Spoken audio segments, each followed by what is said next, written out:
bien le bonsoir, j'espère que vous allez bien. Aujourd'hui, je vous fais la comparaison entre une souris de chez Pulsar, la X2H Mini, et sa version premium, la X2H ES. Alors oui, je dis premium car même si c'est le diminutif de eSport, cette souris fait bien plus haut de gamme que sa sœur. Alors, premier point, la qualité de construction. Ces deux souris sont faites en plastique. La version normale pèse un poids de 51 grammes, tandis que la version ES pèse un poids de 60 grammes. Même si la différence sur le papier n'est pas très grande, je trouve quand même qu'on ressent fortement la différence une fois en main et vous vous fatiguerez beaucoup plus vite avec la version ES qu'avec la version normale. Leur coating est assez similaire, je ne ressens pas de différence entre les deux, on est vraiment sur un coating agressif qui accroche très bien à la main, mais en échange, la surface prend vraiment bien les traces de doigts, ce qui donnera un aspect assez sale si vous ne nettoyez pas souvent les souris. Niveau forme, ces deux souris sont principalement faites pour du claw grip. Cela se remarque en général grâce aux points culminants qui se trouvent sur l'arrière de la souris. Le palm sera assez compliqué avec cette forme, mais par contre le fingertip est possible et plutôt confortable. Ensuite, on peut aussi parler des dessous des souris. La version ES est complètement pleine, tandis que la version normale est trouée. Ce n'est pas un point très important, ça permet juste à moins de poussière de rentrer dans la coque pour une, mais aussi à gagner quelques grammes pour l'autre. Comme vous pouvez le remarquer, la version ES possède un petit écran OLED sur son dessous, qui vous permet de paramétrer tout sur la souris, c'est-à-dire les Hertz et les DPI. Il montre aussi le niveau de batterie, ce qui est plutôt cool. La version normale, elle se paramètre via Pulsar Fusion, et ça marche tout aussi bien.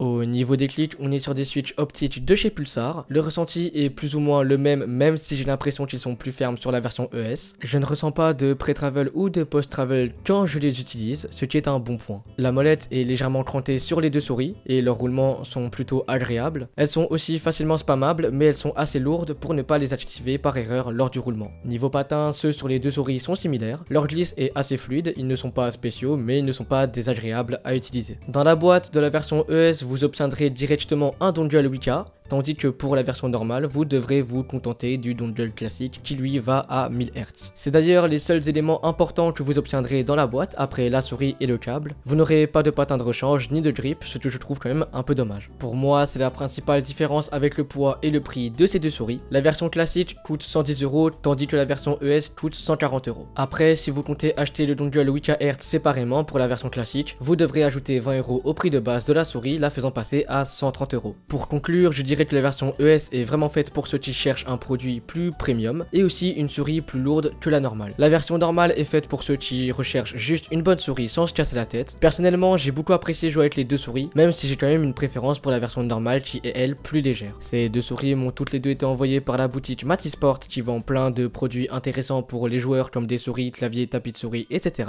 Avec le code Dignity, vous gagnerez 5% de réduction sur toute leur boutique sur les produits non soldés. Bref, j'espère que vous aurez apprécié cette vidéo. N'hésitez pas à liker, commenter et vous abonner. Moi je vous dis au revoir.